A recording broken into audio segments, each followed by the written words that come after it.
I mean, education is very important. So as long as you kind of, so would you say you found your drill now? Are you? I believe so. Yeah, I want to be on the right journalist. path now. Yeah. How? So, What has been the change? How has the change been? Happening in your life from the first time when you came in as a refugee. Obviously, you have this refugee environment, and then you kind of get used to it. How has it been changing for you? It's changing a lot. So you're married to a white person? I was, yeah. Oh, yeah. nice. For almost 10 years, but yeah, we're not married now anymore. So this kind of What are some of the mistakes that you see people of my age, like younger people, who obviously might not have came here through, the same environment or same condition as yours, mistakes that you see these people doing over the years? The biggest thing I see, especially academically, is that I know that we all, from wherever we come from the world, America is like the place that every human being dream of. So no matter where you're coming from, the fact that you left your country for whatever reason, like I want to go to America to study or something, or to work or whatever, follow your dream. Make it your number one priority. Okay. Don't get caught up with all these, things that nice life problems. Party, especially with young people like you. Don't get caught up with party, drinking, drugs. Everything is provided. It's easy to fall on. Okay. So that's the number one thing young people need to focus on.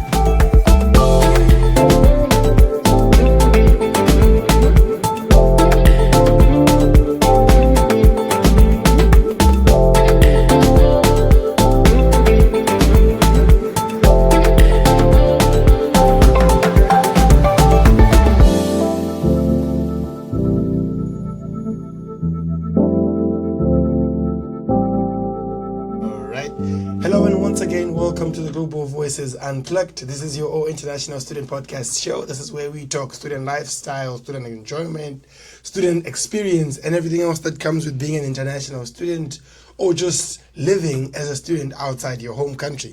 And joining us in the studio today, we have a big sister. We're going to be having a big sister kind of a talk. We have Miss Akuch Madut joining us today. Miss Akuch, welcome to the show. Thank you. Thanks for having me. We are very honored to have you on the show as well. Yeah. And, before we go anywhere, would you just tell us a little bit about yourself? Who's Akuch? Where you from?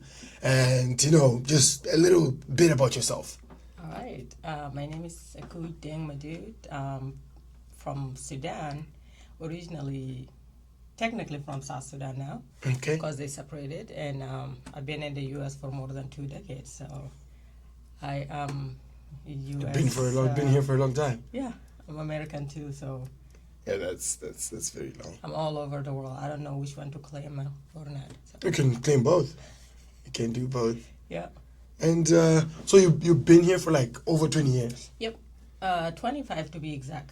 Ouch. 25 years, yeah. That's a long time. That's a very long time. And let's first talk about the background. What kind of motivated you to, move to the U.S. specifically? The world is a very big place. So why did you choose to come to the U.S. specifically? So I came as a refugee. So It wasn't a choice. So I fled my country back in 1999 to Egypt. Mm-hmm. And I stayed there for a little over a year. So when I reached Egypt, I went to the U.S. Embassy, and then at the time they had the asylum for the refugees who are fleeing from Sudan because they have war at the time. Mm-hmm. So that's where I went, and I did my process, and they chose to bring me to America and California especially. So it wasn't my choice, but the choice was I just want to leave. I just want to leave for the country, right. And fled the war, and just take me anywhere that is safer, where I can find a better life, education, and be able to help my family back home. All right. And how has the change been? How has it been over the years when you arrived here and everything? How has that been? How has life been? Well, it's ups and downs and, good and bad. I've seen it all. Mm-hmm. Of course, 20 years. Yeah. So I don't know exactly what to say, but my life has been like, so I'm trying to make my life and accept everything I have and be comfortable, but then the fact that the family are back home and they're struggling and they're in war and you don't know what's going to happen tomorrow, and all these things kind of like been on the way. And especially with my education, you know, I love education, and I never just like got the chance and opportunity to just focus on my education and achieve my goal and like what I need to do exactly. So I'm always been like off and on college for like a long time. All right. Yeah. So you've been like, have you going in and out of college? Are you still doing the same program, or you kind of changing and skipping? No, I'm changing because I kept changing my major. Okay. So every time I go back to school, it's just like I take like couple semester and then I will drop for like, you know, years. You know, I remember when I lost my mom back in 2010. So I dropped for like 8 years. I haven't like went back to school until 2017. So those are kind of the thing that been on the way. And but life still goes on. And you know, so when you go to school, you're like, oh, I was, let's say you're trying to do like engineering, and then after 8 years, and then you're like, you know what? I think, no, I'll go for teaching. And then you come back. But then education is very important. So as long as you kind of, so would you say you found your drill now? Are you? I believe so, I want to be on the right journalist. path now? Yeah. So journalism is my thing now. So all right. Yeah. I've been doing it for like, this is my 3rd semester. Nice. Probably I have one more to go, and I think that's my path. Do you think you're going to drop again? No, I hope not. Of course, I mean, we have to finish at some point. Yeah. So why journalism, to be exact, since you've been around all of these? Is it easy, or no? Why but journalism? I think I connected to like everything that happened in my life, you know, and journalism nowadays is kind of like really trending and like is showing the world like what is happening, you know? So we need people, reporters, like people to get the news out and get the stories out, you know? Especially like in the U.S., we have really a program system that we follow certain things. Even in college, if you're writing, I'm a journalist, and if sometimes there are some topics that you can kind of like come up with, and like, oh, I want to write about this. But then you never know what they're going to tell you. Of course. The professor might tell you like, oh yeah, it's good, and then you write about it, and then when they go and edit your paper, they see something that they don't like, they probably will be like, they don't tell you directly, but they will kind of fail you in a way that you're like, they scratch it out. You know, So, and those are the things that really like kind of like one of the things that motivate me. I want to be a journalist so I can express what is going on around the world and be part of you know, just people that want to fight the system and like make it right. All right, so journalism for you is kind of pushed by your background. It's pushed by what you've been through and everything. So are you good in writing, or are you actually trying to learn how to write? I mean, I'm kind of learning. I love to read. That's my thing, you know. Of course, you have to be able to read. So, and I think I see myself more into like journalism. I like reading. I like writing, you know, and over time I'm, you know, just practice. I need to practice and makes become better at it. Yeah. All right. So over the past 25 you said? So like for 25 years of you being in America, and what has been the change? How has the change been, you know, happening in your life from the first time when you came in as a refugee? Obviously you have this refugee environment, and then you kind of get used to it. How has it been changing for you? It's changing a lot, because when I came to America, I did not speak English at all, not even the alphabet. I was like 0. I did not speak English. At all? At all. Not even the alphabet. So it's like a long journey. I have to learn everything from 0.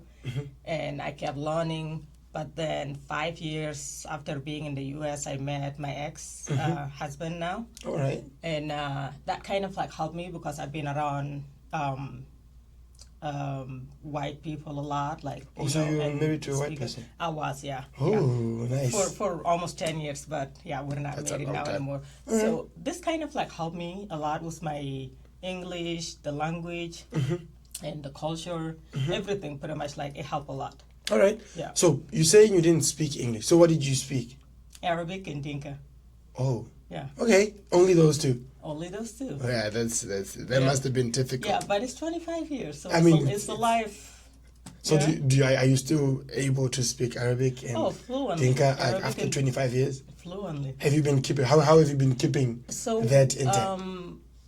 Like we have like social media groups and things that people just communicate on. Yeah. And it's like a radio, you know, where they like do reporting from all over the world. You know, people from Australia, back home, and everywhere. They just like kind of communicate through that. They keep the communication. And yeah, especially with the news. So it's a good thing. All right. Even my kids now, I kind of picking up from it a little bit. Oh, that's nice. Yeah. Oh, so you have kids as well? Yeah. How I many? have 2 kids. I have 2. They're 10 and 12 now. Oh, that's nice. Yeah. That's nice. That's nice. Yeah. So how is it being a mother in, let's say taking care of your kids in United States culture compared to you?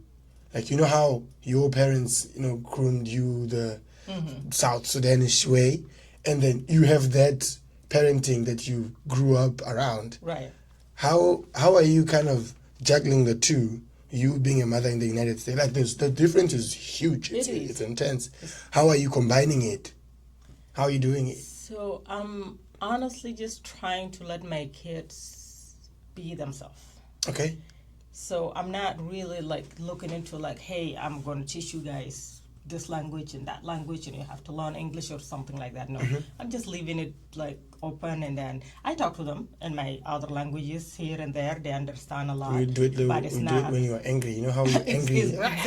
Exactly. That's okay. really is. All right. But I'm just like trying to just let them enjoy the life in general. Okay. Just grow up as a normal kid and have their choice. Like if they want to learn my other languages someday, they have a choice.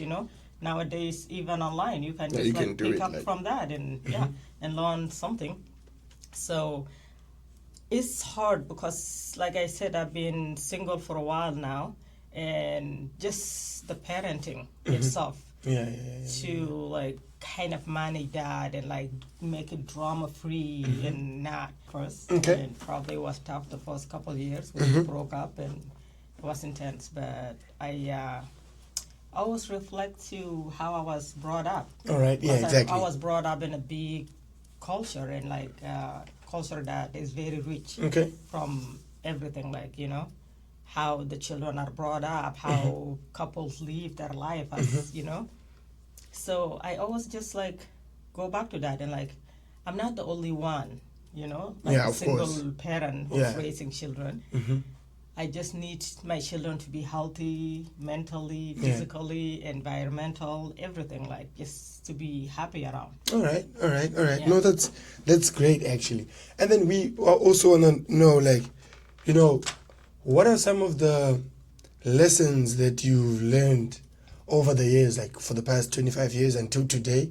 What are some of the life lessons that you've learned and you kind of been around? The life lesson I learned, especially with my ex-husband being black and him being white, is a big difference. Because especially like when we have our kids, like all these little things that I didn't know will exist if I was married to like a person from my country. It will probably, I will miss those things. So I kind of like thankful for that opportunity and the chance that I'm learning like some new things, Okay.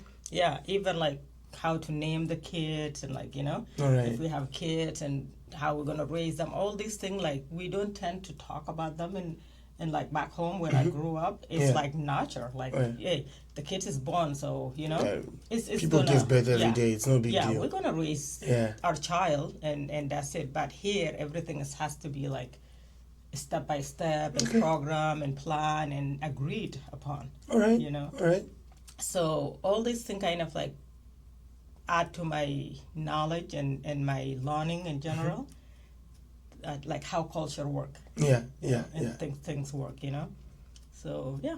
So there was a big difference. It is a big difference. There was a big difference. I mean, okay, what are some of the things? I want to know because I've been talking to a couple of people and a lot of people be like, no, I'm not seeing I'm not seeing someone of different culture. Like I'm seeing an African guy or an African woman, and then they have their own reasons. But what are some of the things, like how is that kind of like, take us through that relationship, experience, like well, you. For me, I never planned to be with the white guy or any person. I just never, I really like, I'm just like one of the people that I'm looking for love. Okay. The person that we really like meant to be. So that's been my life, like growing up. So I never thought about it. But speaking of that, when I met my ex long time ago, back in 2005 or 6, All right. I did not know we were like gonna, build this future together. Yeah, tell us about that. You know what? Hey, white guy, and we're having fun, and All right. and going to movies, going to club, and just the beach and having fun. And I'm like, oh, that's fun. But I never thought about like all these beautiful things is like awaiting for us. Okay, all right. But everything just went very well for like at least a good 12, 14 years, That's a very long time. It was a beautiful relationship. It was a very promising, relationship. It went very well, even though we're not together now. Like everything that happened, it happened accordingly. But would you kind of like encourage like other girls, like, you know what? You see a white guy and you want to go for it? Go for it. Oh, yeah, definitely. Because I will. a lot of people, they're like... So the thing is that, I don't know, maybe it's me, but I don't think being any color has anything to do with love and life. Okay, like when you want to build life with somebody. Yeah. It's like, because love is love. All right. Love is blind. So I remember I asked my ex when we met for like just like 2-3 weeks later. I was like, he's like, hey, I'm gonna bring you to my parents, and I was like shocked. I was like, what? How?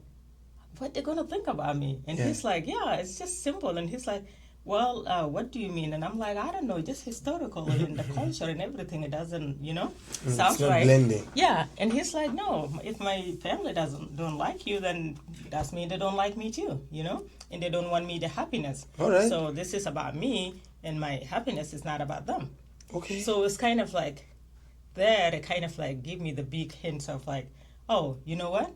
Then he's the person that, so I kind of trusted him a lot just for that word, Yeah. I was like, so really he's there for me. Okay. He's not looking into like who gonna criticize him or the culture or whatever. He's not looking into all of this, background. He's just looking into us at the time. It's like, no matter what's happened, I'm gonna be there for you. Yeah, that's so really that was like beautiful. really a big promising and trusting way. Like I trusted him. All right. When he said that. That's great. Yeah. And that experience, I just want to find out more, because it's kind of like it's an interesting topic to talk about, especially if you're looking at to the different cultures and everything. It's happening every day. I mean, it's happening every day. People get married to people of different races, different colors of skin, but it's something that when you think about, you're like, okay, so for you, did you actually have to teach him the Arabic, like your Sudanese culture? Like we said earlier, kind of like just like, or you were like, you know what, let's do it your way. Whatever, or like, no, we just like kind of, I taught him like some funny fact and things that we can laugh at, but yeah, like. You're also making him the cultural food and stuff. I did. Or you were like, no, we're gonna do pizza. We're gonna do. We spent a lot of time out, really, like riding bikes, going out, doing our things. We were very young and just like enjoying life. So really, it's just like from that end, I did not see any differences, especially racism. Did not show at the time. I was like at the period of time I was with my ex until we broke up again. So the 5 year I was in the U.S., it's kind of like I kind of see the racism at workplaces, at I don't know, some places, even shopping center. I saw like racism the first 5 years. I remember I hardly spoke English. So things like happened, but I just let it go. And then I met my ex 5 years later, and we have all this period of like almost 12 years. So I felt like he was like my shell, you know, like he really like kind of protected protecting me. yeah. He like not necessarily like showing it, but it just naturally happened. It was because happening. I'm always with him, and everywhere we go, it's like, you know, majority is like pretty much all white people. So I might be like the only black person or a few black people there, and we kind of blend in. So probably people don't like see me as a threat because I am with a white person. Yeah. So they're like, oh, you know, that's normal. Yeah, that's fine. normal. That's fine, you know. So it's kind of like it's a big thing. And then when we broke up again, especially here, we broke up in the Bay Area, and I've been on my own, going to places, doing things on my own, and I faced the worst racism in my entire life. You lie. I learned a lot about like how this culture function and how they run it. So I get attacked all the time, especially in the Bay Area. You know? Like attack. Like physical attack, verbal attack, everything. Wait, why? Like, why like, physical? I don't know. I even got attacked once, like back in 2018. Okay. In Concord here. I was just at the shopping center, and I was in my car before I even got down, and this woman came and she knocked on my window, so I rolled it down. I thought she needed help. She's a woman, of course, you know? Yeah, woman to woman. So yeah, I rolled my window down, and she stick her hand inside and like took a picture of me from the passenger side. That's and I'm weird. like, what is going on? She's like, oh, you're gonna go to jail and whatever. I think she just like depressed, and especially hated black person. Like she just doesn't want to see a black person go back to your shithole country. Excuse my language, and she's like cussing me up, and I'm like, what is going on? So I parked my car, and then I got down, and I'm like, what is going on? And I have people around too, and even taking video. I have witness. So I got down, and I'm like, what is going on? And she just come charging and like attacking me physically and like trying to knock me back. And I was like, and I'm trying to get back in my car. So I just like pushed her around, pushed her back, and then I got in my car, and I got out and parked, and then she called the police. She called the police? She called the police. Okay. And she's like, I'm being attacked by this black woman and this and that and hurt me, and like I'm a monster, I'm going to kill her or something, you know? So I parked my car and I got out and I called the cop also. All right. At first I thought I was like, oh, she's crazy, I'm just going to take off. But the fact that she have my picture, I knew that I'm going to be in danger. Yeah, like anything was going to happen. So I've been there, I know exactly what's going to happen. All she's going to do is like show them the picture, and probably she have my license too, like the car. Yeah, the car registration. I don't know. All she's going to do is show that to the police, and then they're going to chase me down somewhere, you know? So I changed my mind on that. I'm like, no, I'm not going to let it go. So I called the cops myself, and I told them, hey, I got attacked by this woman, this and that. And they're like, okay, we're coming. So we start walking she started walking, and I'm following her. We're like a distance away to the other side of the parking or the shopping center. And then the police arrived, like 4 or 5 of them. When they arrived, she doesn't even want to stop and talk to the police. Ouch. She just kept walking and like, oh, don't get away from me, and I don't want to talk to you. She's running away from the police? The police. Okay. I'm there, so I'm just looking at the whole thing like that happened. I got attacked physically. I got threatening. I got called names, whatever. And now the police are there, they can't even stop her because she's a white lady. That's exactly how I felt. So I told one of the police, and I was like, what is going on? Why can't you just stop her and like ask her what is happening? And then he just lashed at me right away. He's like, oh, do you think I'm not doing my job here and this and that? Are you telling me how to do my job? And I'm like, exactly, that's what I'm saying right now. I'm telling you to do your job because you're not doing your job. That's so, long story short, I have 2 witnesses. They were able to stop her after all, and they asked her a couple of questions. They asked me, like, what do you want after all? I was like, I want her to be arrested. Okay. And I want to press charges. Okay. And they handed me a fake report, a police report. They faked a police report? Yep. So anyway, there's the card, and the police is like writing everything down, my name, her name, whatever, all the information, the witness information. And they're like, okay, so what you want us to do? I'm like, I want her to be arrested. So they handcuffed her after all. Yeah. They put her in the car. they give me the report card, and they're like, okay, in like 2 days, I don't know, it was like a Wednesday or Thursday, something like that. In like 2 days, you need to call this number, so we tell you what's gonna happen. You know, the court day or whatever. I'm like, okay, cool, and everything is accurate, and I still have the card until now. You still have it? You know, yeah, I still have it with the police name and everything, right? So I took the card, left. 2 days later, I start calling every day, leaving voicemail, random voice. Wait, I don't even the number know. was not going through? No, it's going through, and it's the police station. It's right. So I'm just like, hey, it's Lieutenant something something. I don't even know. Just the voicemail, or they will transfer me to like a random person, right? So I'm leaving voicemail. Hey, my name is Akuj, and the case number, whatever they give me, you know. Yeah, the information and the on the police incident report. that day, and the woman is whatever. I'm leaving just voicemail after voicemail. 5 days or 7 days later, I don't even know how many days, and I'm like literally like crying my head every night. I thought the woman is still in jail, and they're not getting back to me. Yeah. So finally, 5 days later, a lieutenant got back to me like, hey, Miss Medud, Lieutenant, et cetera, and I got your voicemail about case, and I'm like, yeah, what happened? Is a woman still arrested? And it's like, what woman? Oh. And I'm like, this case that happened days ago, and the woman got arrested, and I'm like, there's no case. It's like there's no such thing. Nothing, yeah, no such Damn, thing. Nothing exists. bro. And I was That's so hectic. lost that I have no idea what happened. I think I blocked out for a second. That's crazy. I was like, what are you talking about? What's your name? And he's like, oh, Lieutenant whatever, and my number, and like he's a police, like a real policeman. a real policeman. Okay. So I'm like, so what happened? He's like, I'm so sorry. That's all I can tell You you. got There's scammed. no report. Yep. And that's the law enforcement. Like, it's no joke. That's it's crazy. serious, you know? That's So crazy. that's the kind of system we're dealing with here. That's crazy. You know? That's crazy.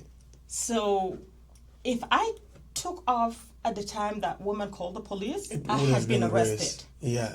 But the fact that I'm fighting for my right and I'm a black person, they kind of like, you know what?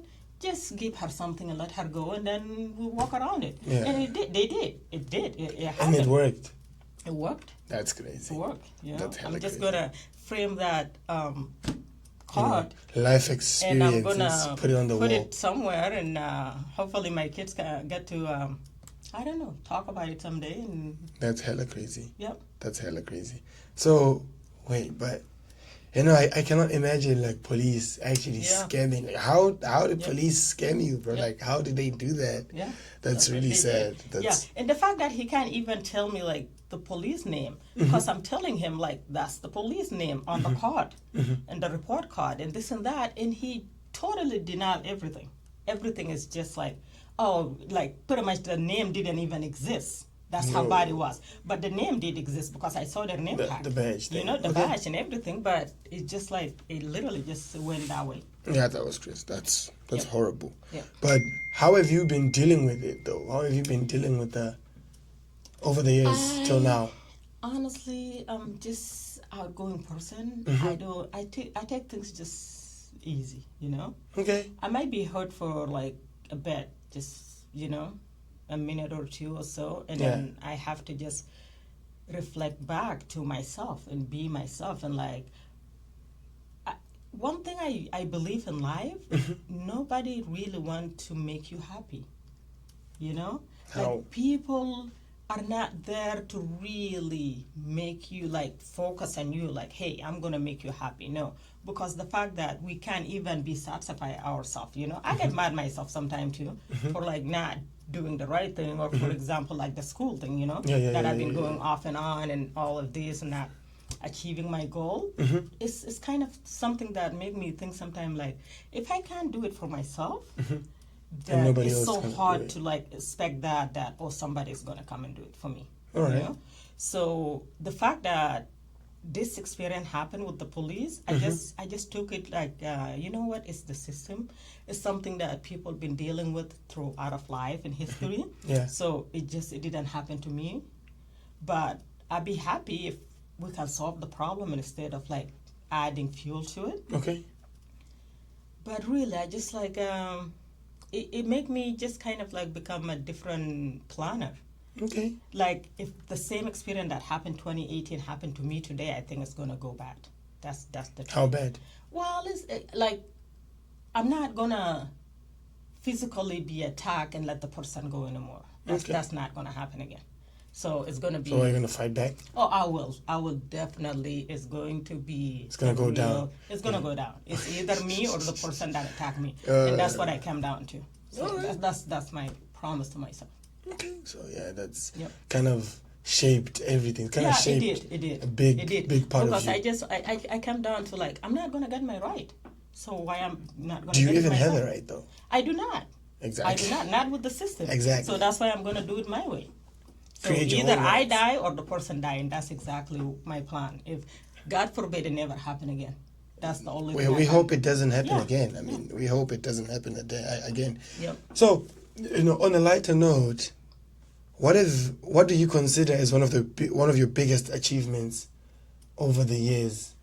My biggest achievement is learning English. Mm-hmm. Kind of the culture a little bit. At least I learned the good and the bad part. Okay. And my two beautiful kids. Of course, Like, I mean, achievements for a mother has gotta be the kids. Yeah, like my two beautiful kids, they're healthy, they're, very gifted kids, doing very well in the school, and that's my world, and that's my biggest achievement. Your world now kind of revolves around the kids. Oh, yeah. So. Yeah. All right. Yep, and I think they're doing great so far. Okay. Now, on a different note, again, what are some of the mistakes that you see people of my age, like younger people, who obviously might not have came here through, the same environment or same condition as yours, but what are some of those mistakes that you see these people doing over the years? I think the biggest thing I see, especially academically, is that I know that we all, from wherever we come from the world, America is like the place that every human being dream of.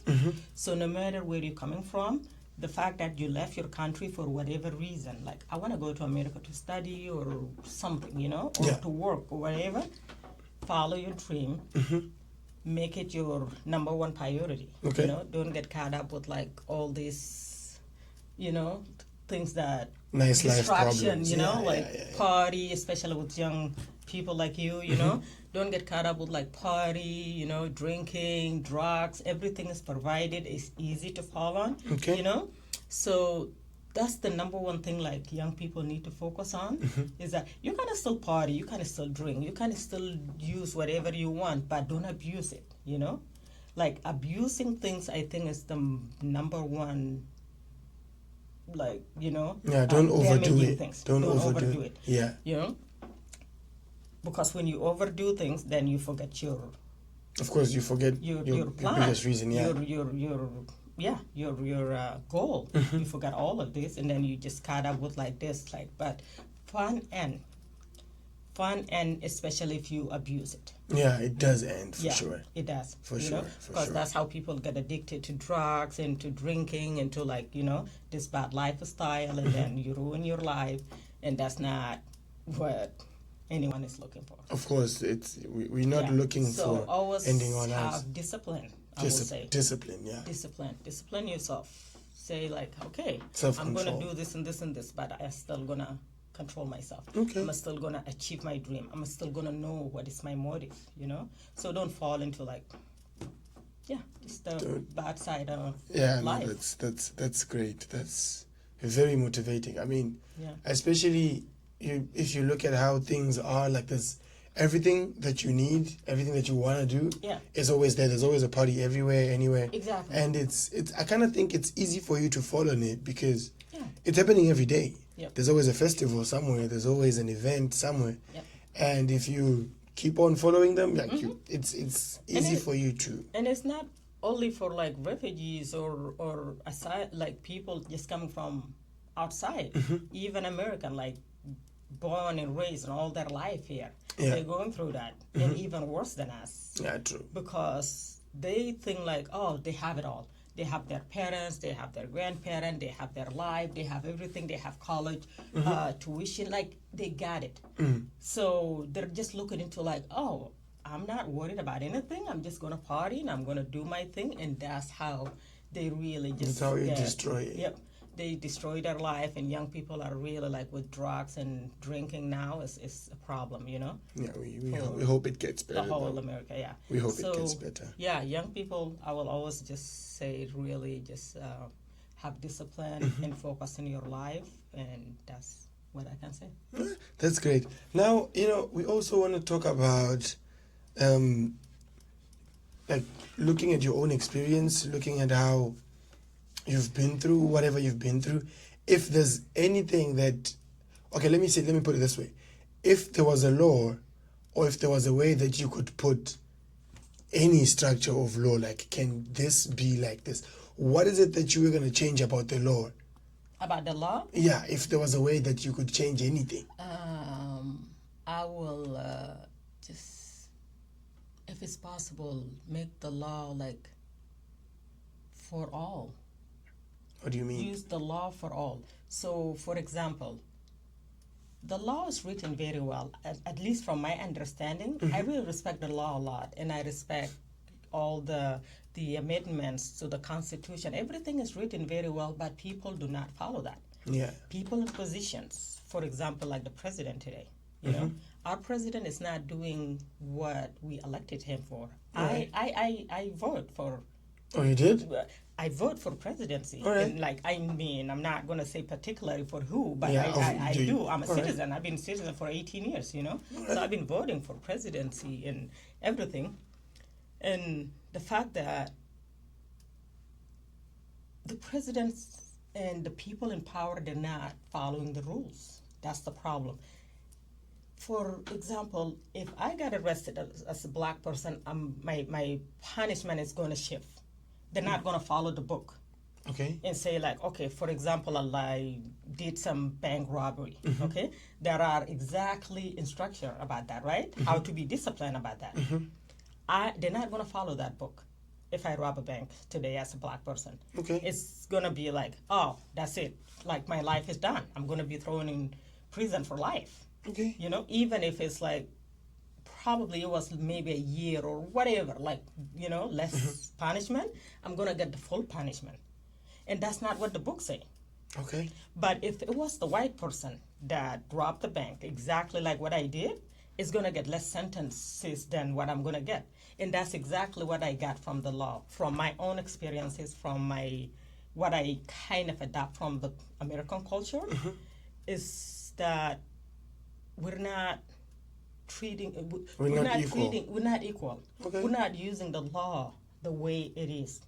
Okay. And now we're like, oh, it's a broken system, it's this and that, and all of this. Yes, it is a broken system because people are doing that. They're breaking it. Yeah, they're breaking it. All right. People are breaking the system, not the system. It's written very well. Just follow the instruction and just do it the way it is. Then we have the strongest, system and law. Okay. But the fact that just people are not treated equally, that's the cause. I think from it my causes a big crack that's on what everything. causes a big problem. It's wrecking the system, and it's just not looking good for America. That's really crazy. Okay, now on a personal note, what are some of the things that you say, if you were given another chance, you'd do them differently in your life? Like, if we gave you a chance to look at the law and look at everything, but now if you look at yourself, what are some of the things that you say, I think I'll do that differently and that because of this and this, and maybe I might be somewhere else better than where I'm at right now? I honestly don't think I ever thought of that. Because I think everything that happened in my life, I take it as part of who I am today. So even the bad experiences, I treat them and turn them into good experiences. Okay. Into like, okay, so this bad experience, if it happened again, what I'm going to do, like what I just said earlier. If somebody attacked me again, which is not a good solution, but that's what I came up with. You're going to go UFC. You know, exactly. Ultimate Fight Club. So yeah. Oh, yeah. So I always come up with a solution, like what I'm going to do next if that happened. Okay. Or even the good part of like in my life, if like, what do I need? I want my life to continue in the good way that I think it was, I don't know. I just like, I don't think really personally I want to change anything in my past because that's what made me who I am. Okay. Yeah. Probably I wouldn't have come to America if the war didn't happen in Sudan, for example. Yeah. Maybe I would not even have met my ex-husband, who's like white person, if I didn't migrate it here. So I don't think really personally that I want to change anything. So everything is fine. Everything is fine. You don't wish I wish I would have done journalism early, and then maybe that for sure. There's got to be something. Maybe that for sure. Yeah. I really I will focus on my school more than what happened now. And the fact that I said I want to change something because like I mentioned earlier, I did not go to school for 8 years because I lost my mother.